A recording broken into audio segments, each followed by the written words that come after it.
La maquinaria de guerra romana trituró enemigos durante 700 años. Estamos acostumbrados a pensar que la legión es una máquina indestructible y perfectamente engrasada, que marcha por el mundo y vence a todos sin excepción. Pero esa es una imagen bonita de los mosaicos y las películas. En la realidad, a esta máquina la humillaron, la arrastraron a los pantanos, la fusilaron como en una galería de tiro y la obligaron a quedarse sin agua en el desierto. Y un día, simplemente se rompió. ¿Por qué? Porque los bárbaros no son un solo problema, sino 5 niveles diferentes del infierno. Así que estás en la legión, a tus espaldas está la civilización, las calzadas, las termas y los foros. Delante de ti, lo desconocido. La versión oficial en los libros de texto suena cómoda y suave. Roma cayó ante los bárbaros. Esa es una mentira reconfortante para los perdedores. Roma asimiló enemigos durante siglos o se protegió de ellos con murallas. No se derrumbó por un solo golpe, como una cabaña frágil. Entonces, ¿por qué los celtas se convirtieron en parte del imperio? Los germanos en vecinos ruidosos tras la cerca, los dacios en una presa costosa pero final, y los hunos desataron el verdadero fin del mundo. Imagina que tienes un mapa delante de ti, y sobre él esa misma barra de vida del imperio. Con cada nuevo enemigo recibe un golpe más. Este análisis no es una lección académica, es tu instrucción personal antes de ser enviado a la frontera. Vamos a repasar cada tipo de amenaza, desde la psicología hasta las armas, para entender cómo mueren realmente las grandes potencias. Abróchate los cinturones. Bienvenido a la realidad, legionario. En el entrenamiento te enseñaron a golpear un espantapájaros con el gladius y a marchar en formación, pero no te explicaron lo más importante: quién es exactamente el que te va a golpear a ti. Y ese conocimiento es más importante que cualquier instrucción. Los enemigos de Roma no son una masa sin rostro de bárbaros idénticos. Son 5 niveles diferentes de amenaza, y cada uno mata a su manera y arranca a su manera un pedazo de la barra de salud del imperio. El primer nivel son los celtas, amenaza tipo caos controlado. Son aterradores, ruidosos y enormes, pero su táctica es primitiva: asustar, aturdir y romper con el primer golpe. Si no huyes, ganas. Este es el nivel que Roma aprendió a superar con sobresaliente e incluso a farmear experiencia y botín de él. El segundo nivel son los germanos, amenaza tipo bosque invisible. No te enfrentarás a ellos en una formación honesta en campo abierto. Te arrastrarán al pantano, donde tu formación es inútil y tu escudo se atasca en las raíces. El golpe vendrá desde los arbustos, desde la niebla, por la espalla. Contra ellos no funciona la conquista. Contra ellos solo funciona el muro. El tercer nivel son los dacios, amenaza tipo horror tecnológico. Son los únicos bárbaros por los cuales Roma tuvo que cambiar de urgencia el diseño de los yelmos y reforzar las armaduras en plena campaña. Sus armas atraviesan el escudo junto con el brazo y abren el yelmo como una lata de conservas. Con ellos no puedes simplemente quedarte a la defensiva. Tienes que reinventar tus estándares. El cuarto nivel son Partia y Persia, amenaza tipo potencia igual. No son salvajes, tienen ciudades, reyes, burocracia y caballería pesada, cubierta de armadura de la cabeza a las pezuñas. Es un enemigo al que Roma no puede conquistar, porque tiene su propio imperio. Con él solo se puede guerrear infinitamente hasta el agotamiento, intercambiando golpes y perdiendo puntos de vida en una guerra larga sin pantalla final. Y finalmente, el quinto nivel, los hunos. Amenaza tipo apocalipsis del sistema. Vendrán cuando te parezca que ya lo has visto todo. Romperán no solo tu formación, sino la lógica misma de la guerra, la velocidad, el radio de golpe, la psicología. Con ellos no se puede negociar, no se puede uno proteger de ellos, no se les puede digerir. Es el final. Recuerda esta escalera. Empezamos con el primer nivel, con aquellos que enseñaron disciplina a Roma y le dieron la seguridad de que era invulnerable. Precisamente esa seguridad es la que luego fallará. Así que tu primer adversario son los celtas. Para Roma, esta fue quizá la amenaza más visual y comprensible. Parecen una pesadilla, pero piensan como adolescentes caprichosos, sedientos de atención. Para vencerlos, el legionario debe entender lo principal. Para el galo, el campo de batalla no es un lugar para la táctica, es un escenario, una arena para su show personal. En la cabeza del guerrero celta vive el culto al valor personal. Le da igual la estrategia general, los flanqueos, las reservas y el cálculo de bajas. Lo que le importa es salir adelante, golpearse el pecho, gritar y desafiar al enemigo más fuerte para que todos vean qué héroe es. Los jefes arruinaban las emboscadas y los planes de sus propios comandantes simplemente porque no podían quedarse sentados en la sombra. El orgullo exigía atacar de frente y ahora mismo. Para el sistema militar romano, donde cada soldado es un engranaje en el mecanismo, tal psicología parecía salvajismo. Pero era justamente eso lo que hacía el primer golpe de los celtas tan aterrador. Cada uno de ellos no peleaba por un ejército abstracto, sino por su inmortalidad personal en las canciones de los bardos. Era un empuje colectivo de personas que no pensaban en su propia vida. El segundo elemento de su fuerza es el espectáculo. Los celtas eran maestros de la guerra psicológica mucho antes de que se pusiera de moda. Imagina, estás en formación, escudo con tus compañeros, y hacia ti avanza un muro de hombres enormes. Son una cabeza más altos que el itálico promedio. Sus cabellos están blanqueados con cal y sobresalen como agujas para parecerse aún más altos y aterradores. Muchos guerreros van al combate totalmente desnudos, solo con sus armas y un torque de oro en el cuello. No es falta de armadura, es una declaración. No necesito protección. Me guardan los dioses y mi furia. Se convierten a sí mismos en símbolos vivientes de desprecio a la muerte. Añade a esto el sonido. No es solo el grito de la multitud, es un zumbido bajo e increyendo que gradualmente se rompe en un aullido histérico. Sobre este caos rugen los carnix, largas trompetas de bronce con bocas en forma de cabezas de jabalí o dragón. Su sonido está diseñado específicamente para atacar los nervios, desgarrado, chillón, como el rugido de algún monstruo. Para un recluta de la soleada Italia, esto se ve como una invasión de demonios del inframundo. Los primeros encuentros con los galos terminaban en pánico, precisamente por el factor miedo, y no porque el enemigo fuera realmente más fuerte.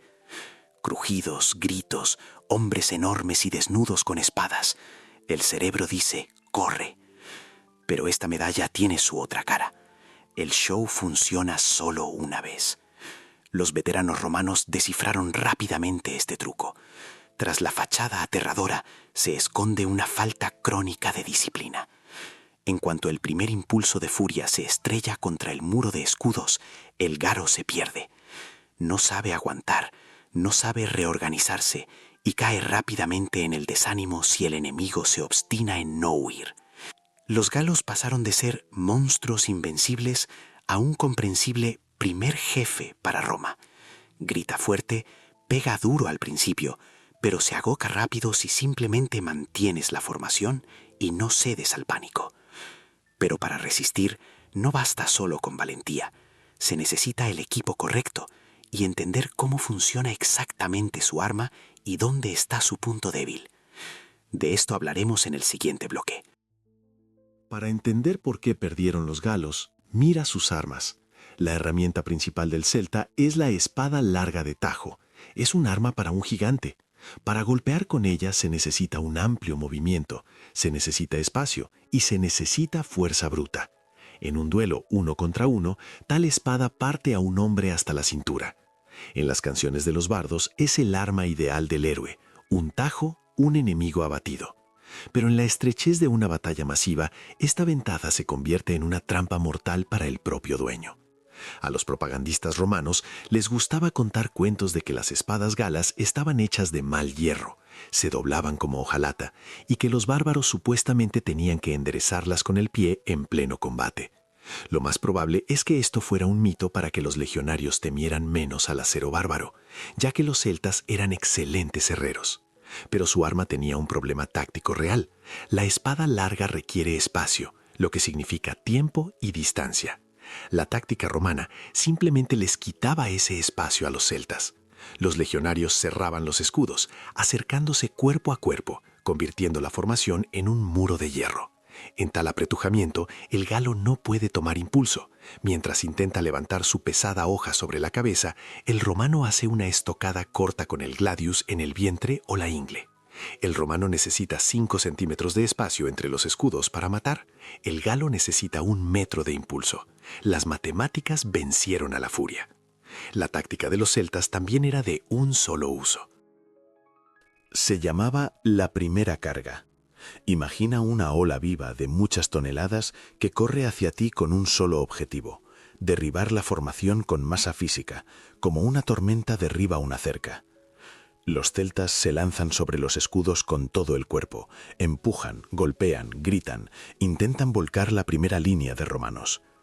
Si la formación se rompe, comienza la masacre, donde la destreza individual y la fuerza de los galos deciden el resultado. Pero si la legión aguanta el golpe, comienza el infierno para los atacantes.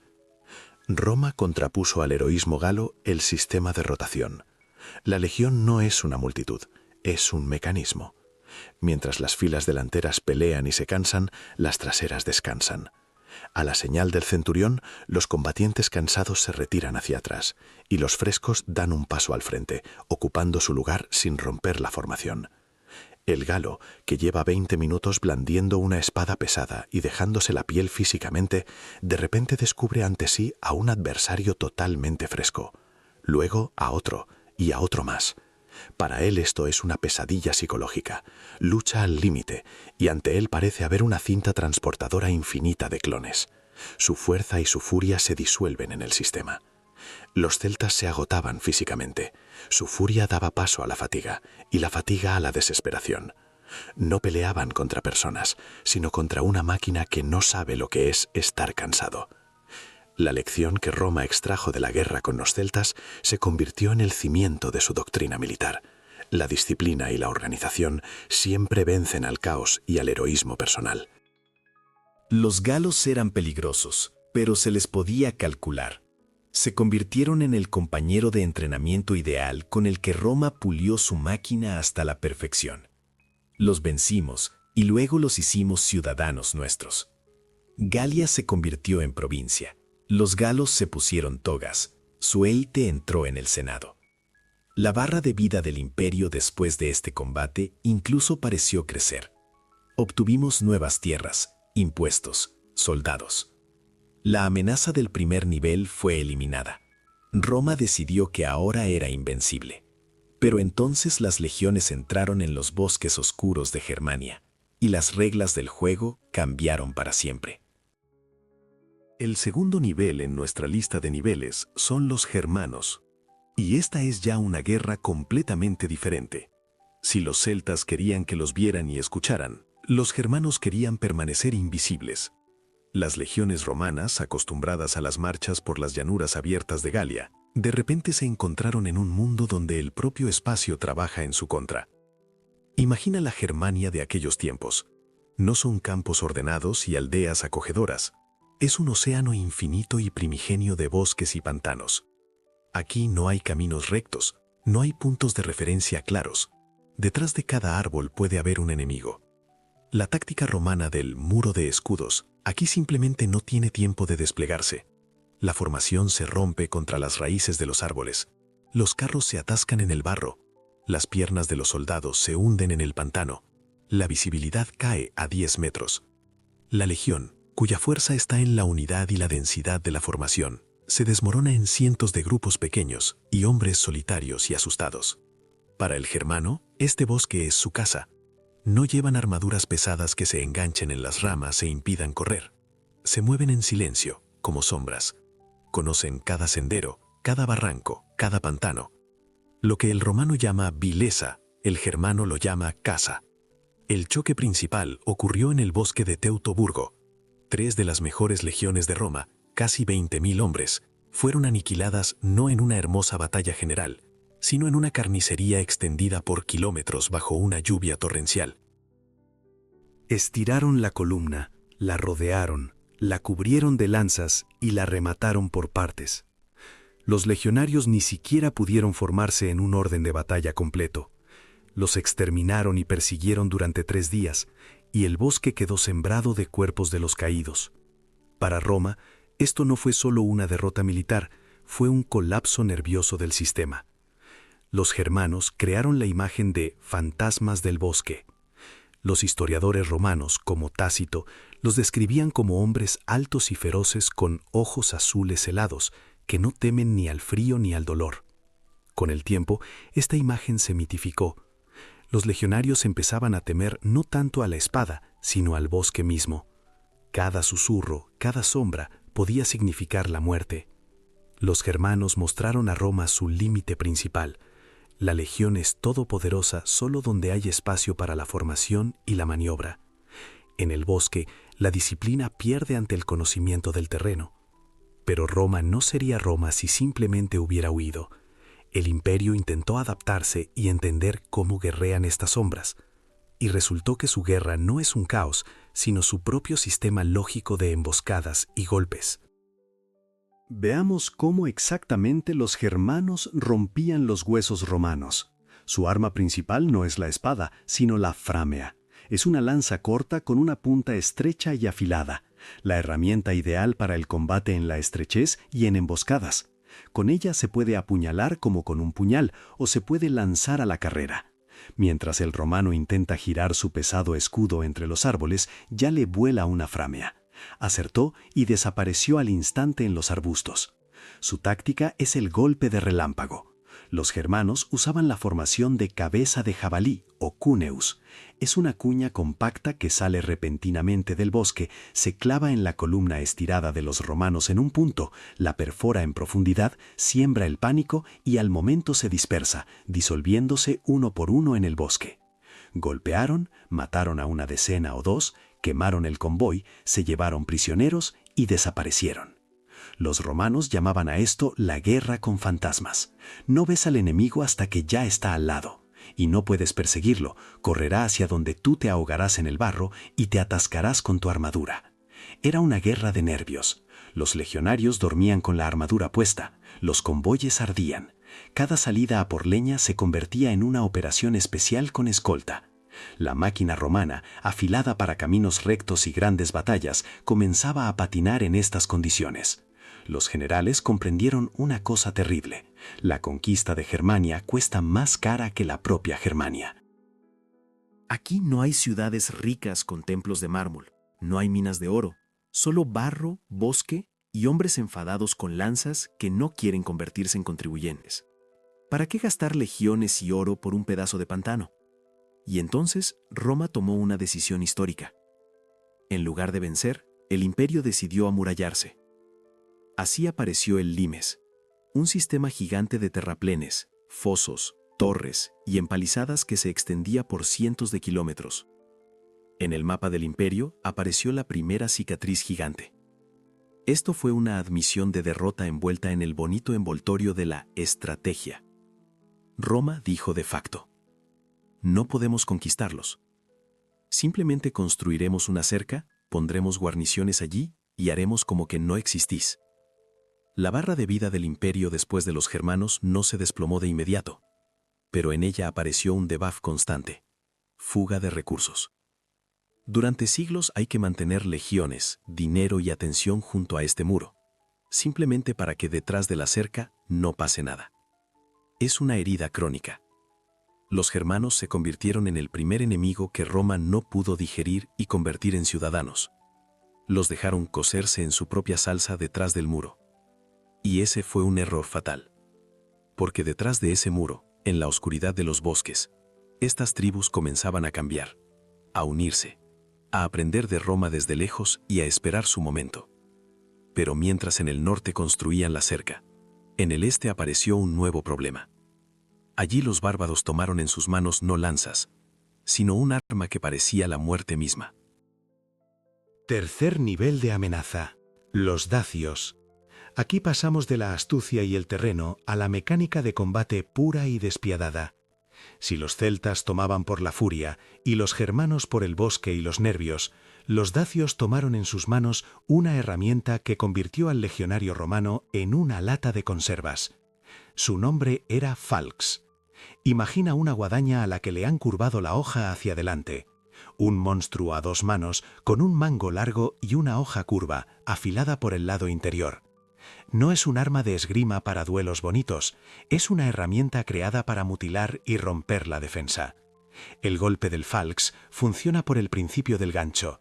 Engancha el borde del escudo, lo rodea como un anzuelo de pesca y se clava allí donde pensabas que estabas seguro, en el yelmo, en el hombro, en el brazo tras el escudo. La energía cinética de tal golpe es monstruosa. Un solo tajo y el escudo scutum, orgullo de la infantería romana, se parte, y detrás de él el hueso. Ahora detengamos la historia un segundo y encendamos la física. Imagina que tomas una sandía y la golpeas con un bate de madera normal. La sandía se agrietará, el jugo salpicará, pero el golpe se distribuye por una gran superficie. Ahora imagina que al final del bate hay atada una hoz con un gancho afilado. Toda la energía del tajo se concentra en un punto más pequeño que una uña. El falx hace exactamente eso con el yelmo romano. Toda la fuerza del golpe de un montañés de 2 metros, que ha tomado carrera por la pendiente, converge en el estrecho gancho. El metal no solo se perfora, se deforma y se agrieta como una fina lata de hojalata. Las crónicas describen heridas gravísimas con las que los médicos a menudo ya no podían hacer nada. El legionario, que estaba acostumbrado a considerar su yelmo y su escudo una garantía de vida, comprende de repente un golpe y abren su defensa como a una ostra. Psicológicamente esto es comparable a cuando la caballería se encontró por primera vez con ametralladoras. El imperio tuvo que reaccionar en modo notas del parche durante la batalla. Por primera vez en cientos de años, Roma comenzó a modernizar masivamente las armaduras justo en medio de la guerra. Si se mira la columna de Trajano y los hallazgos de aquella época, se ve cómo en los yelmos aparecen refuerzos masivos en forma de cruz en la parte superior. Costillas de rigidez adicionales para que el falx no pudiera simplemente rajar la cúpula. En los brazos comenzaban a ponerse brazales metálicos, las mánicas, que antes se asociaban más con los gladiadores que con los legionarios. La infantería comenzaba a recubrirse de hierro, convirtiéndose sobre la marcha en cajas fuertes andantes. Fue un caso único. Un arma bárbara obligó al ejército más tecnológico del mundo a revisar sus estándares de defensa. Los dacios demostraron que incluso un pueblo atrasado, con la herramienta correcta, puede anular la ventaja tecnológica de una superpotencia. Pero el falx era solo la cara del problema. Los dacios eran peligrosos no solo porque sabían partir cráneos bellamente. Sabían construir de tal manera que Roma tenía que trepar tras ellos a las montañas y pagar cada metro con sangre. Si el falx fue un shock, las fortalezas dacias se convirtieron para los romanos en un dolor de cabeza crónico. Olvida las empalizadas primitivas de los germanos. Los dacios eran ingenieros. En las montañas de Transilvania, alrededor de su capital Sarmisegetusa, construyeron un sistema de defensa que los historiadores llamarían luego Murus Dassicus, el muro dásico. No era simplemente un muro de piedras, era un sándwich de piedra y madera. 2 hileras de bloques de piedra cuidadosamente ajustados por fuera, dentro de los cuales había vigas de madera, y los espacios entre ellas rellenos de tierra y escombros. Tal construcción no solo era sólida, sino elástica. Cuando la golpeaban con un ariete, no se agrietaba como la mampostería de pura piedra, sino que rebotaba un poco, amortiguando el golpe. Era el análogo antiguo del hormigón armado, solo que sin hierro. El emperador Trajano tuvo que librar contra los dacios no una expedición de castigo, sino una campaña de asedio e ingeniería en toda regla. Los romanos arrastraban ballistas, escorpiones y arietes por estrechos senderos de montaña. Construían caminos donde antes solo caminaban los pastores y las águilas. Fue una guerra no solo de legiones, sino de topógrafos, ingenieros y constructores. Los dacios respondían con lo mismo. Cortaban las comunicaciones, derrumbaban laderas sobre los romanos, desviaban el agua, quemaban almacenes. Su rey Decébalo no era solo un caudillo, sino un estratega que sabía aprender de los desertores romanos y usar sus conocimientos contra sus amos de ayer. Sí, al final Roma venció. Trajano tomó Sarmisegetusa, aplastó las fortificaciones y el oro de los dacios pagó la construcción del grandioso foro de Trajano en la capital. Dacia se convirtió en provincia, otro trofeo precioso más. Pero el precio de la victoria fue desorbitado. Dacia resultó ser el último territorio grande que Roma pudo conquistar a costa de una tensión total de fuerzas. Después de esto, el imperio de hecho tocó techo. Cualquier nueva expansión a gran escala amenazaba con una ruptura. En algún momento por aquí, La barra de vida del imperio brilló intensamente por un segundo. Oro, gloria, nuevas tierras, y luego comenzó a apagarse lentamente. Y, por cierto, ya que hablamos de picos de maestría militar, bajo los videos históricos hay una eterna discusión. ¿Quién es más fuerte, el legionario romano o el caballero medieval? Uno es una máquina de disciplina en formación, el otro un tanque pesado con armadura. Mientras piensas por quién apostarías en un combate justo 1 contra 1, escribe en los comentarios tu variante. Y nosotros pasamos a aquellos que crearon el prototipo real de los caballeros y convirtieron el frente oriental de Roma en una pesadilla interminable. Cuarto nivel de amenaza. Olvídate de fantasmas del bosque e ingenieros de montaña. En el este, Roma no se enfrentó a bárbaros, sino a un reflejo en el espejo, a una civilización rival. Partia, y luego la Persia de los sasánidas, no es simplemente otro enemigo, es el anti-Roma. Su propia ideología imperial, su propia cultura, sus propias ciudades, su propia burocracia, y lo que es especialmente desagradable, su propio ejército, como si estuviera diseñado específicamente para romper la legión romana. El as bajo la manga de este ejército son los catafactos, la caballería pesada que se convirtió en el prototipo de los caballeros medievales. Son auténticos tanques de la antigüedad. Imagina, el jinete y el caballo están completamente cubiertos de armadura de escamas o placas. El rostro del guerrero lo oculta una máscara metálica sin emociones. En las manos no lleva una lanza ligera, sino un contos, una pica larguísima de 4 metros que sostienen con 2 manos. Cuando una avalancha de estas siluetas de hierro a todo galope se estrellaba contra la formación romana, el efecto era devastador. Los pilums rebotaban de la armadura como palos. Los gladius eran impotentes. El legionario simplemente no podía alcanzar el cuerpo del jinete tras el muro de metal y el cuerpo del caballo. Los catafractos no solo perforaban la formación, se atornillaban en ella, la rompían, la pisoteaban y la desgarraban, convirtiendo el orden de batalla disciplinado en una multitud presa del pánico. Pero los catafractos eran solo el martillo. El yunque que hacía su golpe mortal eran los arqueros a caballo. La caballería ligera, armada con potentes arcos compuestos, creaba alrededor de las lentas formaciones romanas un verdadero torbellino mortífero. Ahora miremos esto con tus ojos.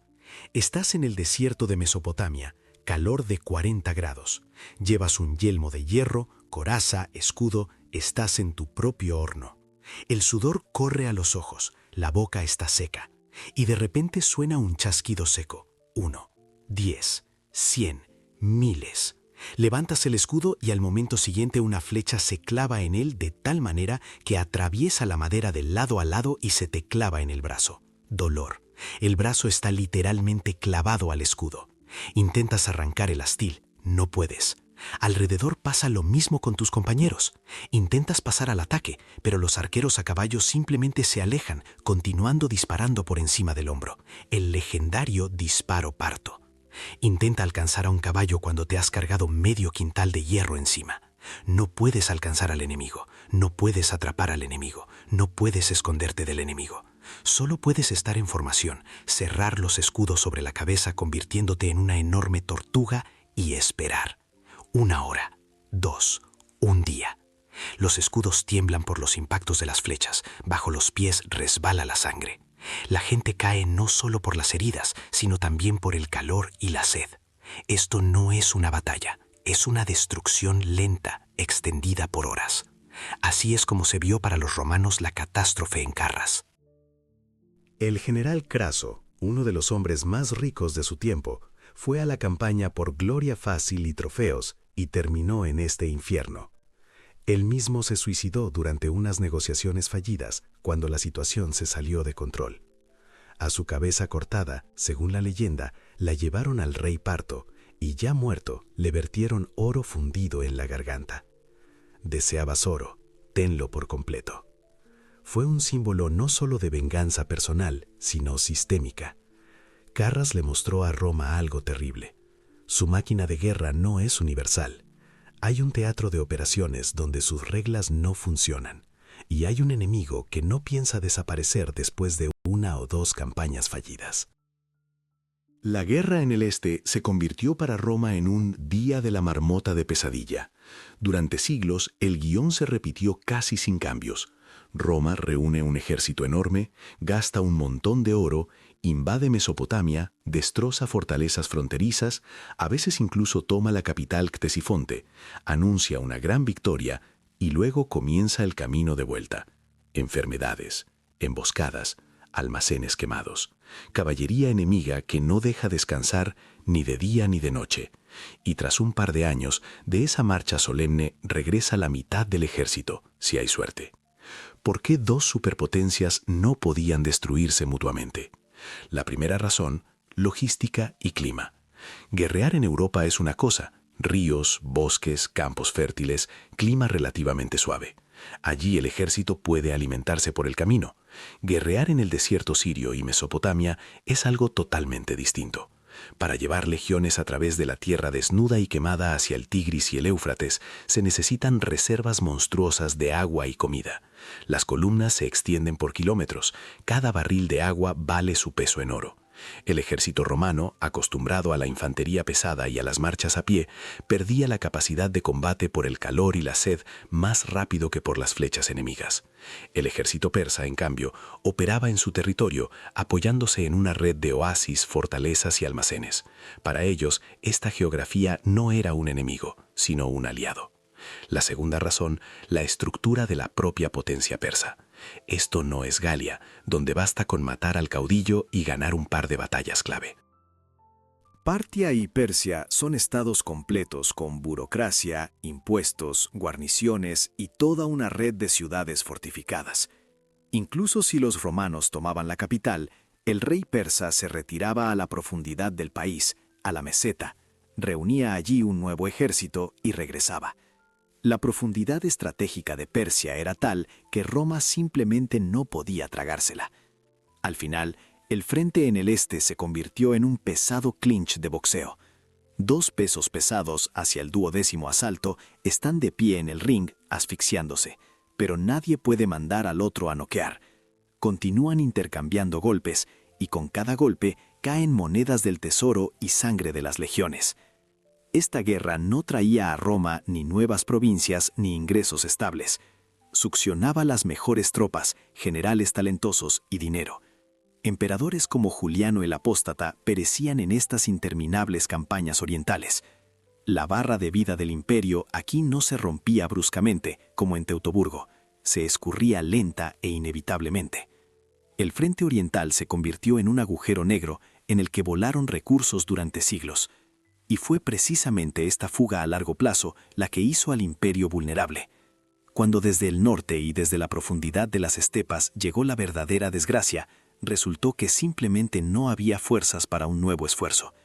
Mientras las legiones morían en las arenas de Mesopotamia, desde las estepas asiáticas avanzaba una sombra que cubriría todo el mundo conocido.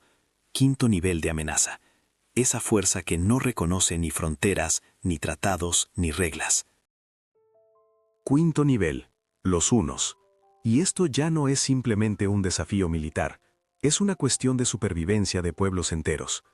Si los enemigos anteriores eran problemas que Roma podía resolver de alguna manera, vencer, sobornar, amurallarse, incluir en el sistema, los hunos se convirtieron en un desastre natural. Con ellos era imposible negociar, como con las tribus germánicas, era imposible intercambiar embajadas, como con Persia.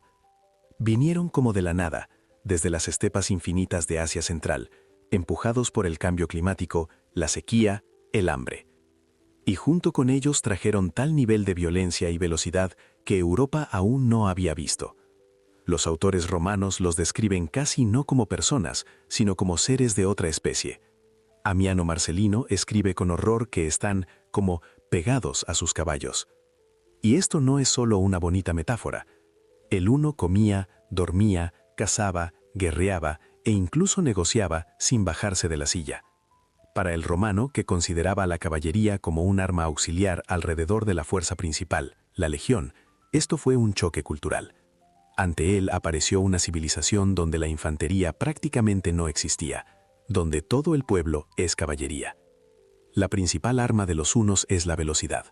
El estándar romano de ritmo de guerra, la legión recorre en un día 25-30 kilómetros. Esto se consideraba una buena marcha forzada. Los destacamentos hunos podían recorrer en ese mismo día hasta 100 kilómetros, cambiando caballos, sin atarse a los caminos, moviéndose por la estepa. Aparecían donde los esperaban dentro de una semana. Rodeaban tranquilamente cualquier barrera estática, cortaban las comunicaciones, quemaban aldeas y haciendas en la retaguardia profunda, mientras los generales romanos aún solo dibujaban bonitas flechas de ofensiva en el mapa. La máquina romana era pesada, lenta y burocrática. Para reunir una legión se necesitan meses y dinero. Para moverla se necesitan caminos, puentes, convoyes con provisiones y forraje. Los hunos no necesitaban casi nada de eso. Llevaban consigo caballos de repuesto, bebían su leche y sangre, comían carne seca que calentaban bajo la silla. No tenían convoyes lentos que se pudieran atacar. No tenían ciudades ricas que se pudieran castigar en respuesta. No puedes vencer al viento, no puedes atrapar el humo. Exactamente así se sentía la incursión de los hunos para los imperios sedentarios. Pero lo peor ni siquiera es eso. Los hunos no solo atacaron Roma, iniciaron un efecto dominó. Moviéndose hacia el oeste, golpearon por la espalda a las mismas tribus germánicas que ayer eran para Roma un problema, pero manejable. Godos, vándalos, burgundios, enormes masas de gente, se encontraron entre el martillo de los hunos y el yunque de las fronteras romanas. Y eligieron lo obvio, correr hacia las fronteras del imperio e irrumpir allí a cualquier precio. Roma de repente descubrió que no pelea con un ejército, sino con toda una avalancha de tribus y refugiados que están dispuestos a matar solo para abrirse paso dentro y sobrevivir. El sistema se agrietó. Pero para convertir este caos en un verdadero apocalipsis, los hunos necesitaban una superarma. Y la tenían. El corazón tecnológico de la pesadilla huna era el arco compuesto. No es un simple arco de madera, como el de la mayoría de los europeos. Es un mecanismo complejo, ensamblado de madera, placas de cuerno y tendones, pegados de una manera especial. El arco resultaba corto, asimétrico, pero con una fuerza de tensión monstruosa.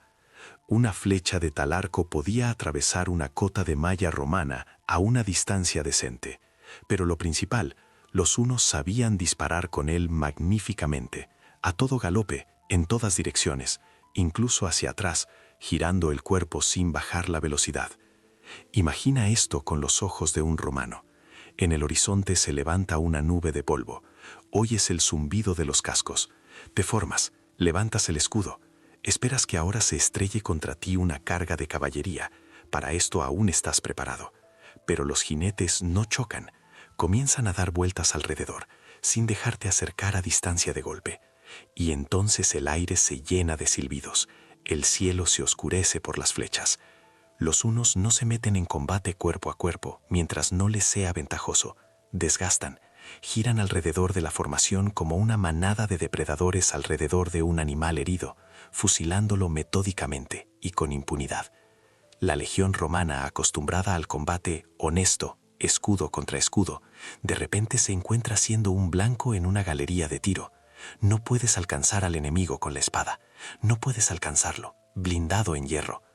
La segunda arma de los hunos fue el terror absoluto, cultivado conscientemente. Desde los años más tempranos practicaban la deformación artificial del cráneo. La cabeza del niño se vendaba fuertemente para que se estirara hacia arriba. Un huno adulto con tal cabeza parecía ajeno, cráneo alargado, como un alienígena. En su cultura era común la práctica de hacerse cicatrices. Desde los años más tempranos los acostumbraban al dolor, por eso los rostros de muchos guerreros estaban surcados de viejas cicatrices. Imberbes, con cráneos alargados y caras cortadas, a los ojos de los europeos realmente parecían demonios o malos espíritus. Los autores cristianos los llamaban el azote de Dios, un castigo por los pecados del imperio. El pánico iba por delante de los destacamentos hunos. Las ciudades se rendían sin lucha, Las guarniciones abandonaban las posiciones al oír solo el rumor de que vienen los hunos. Atila, el líder de los hunos, entendía perfectamente el poder del miedo y trabajaba con él como un tecnólogo político. La frase «la hierba no crece donde ha pisado el caballo» de Atila no es solo una imagen, es un elemento de guerra psicológica. Los hunos no conquistaron Roma directamente, pero rompieron la columna vertebral del mundo antiguo. Empujaron al territorio del imperio a pueblos enteros, destruyeron la economía de las provincias fronterizas con saqueos constantes y obligaron a Roma a pasar definitivamente de la ofensiva a una defensa desesperada. La barra de vida del imperio en este momento ya parpadeaba en rojo. Ahora, legionario, cuando conoces a todos tus enemigos y has visto cómo cada uno de ellos dejaba en el imperio su cicatriz, hagamos un resumen. ¿Quién fue realmente el más peligroso? Así que, recluta, resumamos tu curso de supervivencia. Ahora ante ti no hay una multitud caótica de bárbaros, sino una clara escalera de amenazas. En el escalón inferior, los celtas. Nivel fácil. Son peligrosos por su furia y presión psicológica, pero si mantienes la formación, no cedes a los gritos y no tiras el escudo tras el primer golpe, vencerás. Roma los digirió, los hizo ciudadanos suyos y con el tiempo casi olvidó que alguna vez causaron terror. Más arriba están los germanos, nivel medio. Es un enemigo al que no se puede vencer en su territorio y con sus reglas: bosque, pantanos, emboscadas. Roma entendió que es más caro guerrear con ellos que ser vecinos pacíficos y construyó un muro. Formalmente, un empate. De facto, la admisión de que el imperio también tiene un límite. Luego los dacios, nivel difícil. Desafío tecnológico. Obligaron al imperio a reforjar los yelmos a toda prisa, reforzar armaduras, aprender a asaltar fortalezas de montaña y librar una dura guerra de asedio en las montañas. Vencimos, pero fue casi una victoria pírrica que exigió la atención de todos los recursos disponibles. En el nivel hardcore, Partia y Persia, superpotencia igual a nosotros. Catafractos, arqueros a caballo y el propio clima del desierto crearon una situación en la que no se puede vencer definitivamente. Durante siglos lanzamos allí las mejores legiones y toneladas de oro, pero no pudimos convertirlos en provincia. Esta guerra nos agotó desde dentro. Y en la cima, los hunos. Nivel imposible. Fallo del sistema. Un enemigo que llegó demasiado rápido, golpeó demasiado lejos y cambió la física misma del combate. Velocidad, arco compuesto, terror. Contra ellos resultaron impotentes los muros y las viejas tácticas, e incluso el oro. Los hunos iniciaron una reacción en cadena que enterró todo el mundo conocido por Roma. Ahora sabes quién está más allá de la frontera de tu campamento. Tu escudo te salvará de la espada del celta. Tu yelmo reforzado aguantará el golpe del dacio. Tu disciplina ayudará a sobrevivir a la emboscada de los germanos. Pero si ves en el horizonte polvo de miles de cascos y oyes el silbido de flechas que vuelan antes incluso de que veas al enemigo, reza, porque la época en que el resultado de la guerra lo decidía la infantería en campo abierto, para este momento ya se está terminando. Llega la época de los jinetes del apocalipsis. Hemos pasado todos los niveles. Hemos visto la furia de los celtas, las sombras de los germanos, los ganchos de los dacios, la armadura de los persas y los arcos de los hunos. Pregunta lógica: ¿quién de ellos mató a Roma? La respuesta no gustará a quienes aman las versiones simples. A Roma no la mató un enemigo concreto.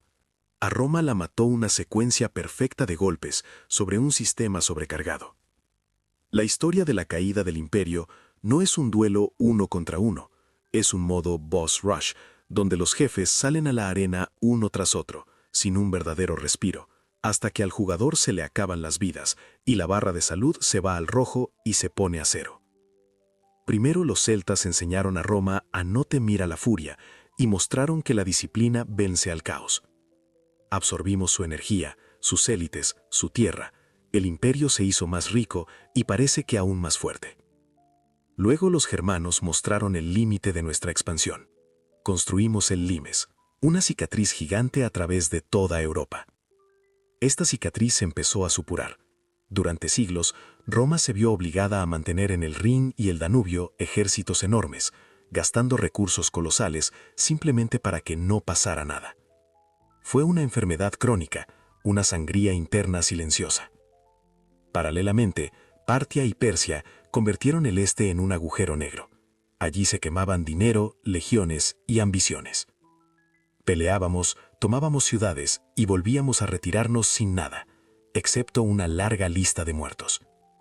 El frente oriental baja lenta pero seguramente la inmunidad general del imperio. Cuando los dacios nos obligaron a tensarnos una vez más contra Jano, fue el último gran esfuerzo. Después de él, el imperio por inercia se mantuvo algún tiempo más, pero el muelle interno ya estaba casi al límite. Y he aquí que sobre esta construcción debilitada se abalanzan los hunos. Los hunos no golpearon a la propia Roma, sino a quienes estaban entre ella y la estepa, a los germanos. Godos, vándalos, alanos, burgundios, los fantasmas del bosque de ayer, se lanzaron a nuestras fronteras no como bandas de saqueadores, sino como pueblos con familias, ancianos, fardos. No vinieron a robar, vinieron a vivir. El sistema romano no aguantó tal presión. Imagina una presa contra la que choca no una ola, sino todo un tsunami de personas. Los muros del Limes se derrumbaron no por un asalto militar ordenado, sino bajo la presión de millones de refugiados desesperados y guerreros que iban tras ellos. Y aquí comenzó la metamorfosis más terrible. Para detener a unos bárbaros, Roma empezó a contratar a otros. Las legiones dejaron de ser romanas en sentido étnico y cultural. Cada vez más unidades estaban compuestas de los mismos germanos a los que hace poco no confiaban entrar tras el Limes sin escolta.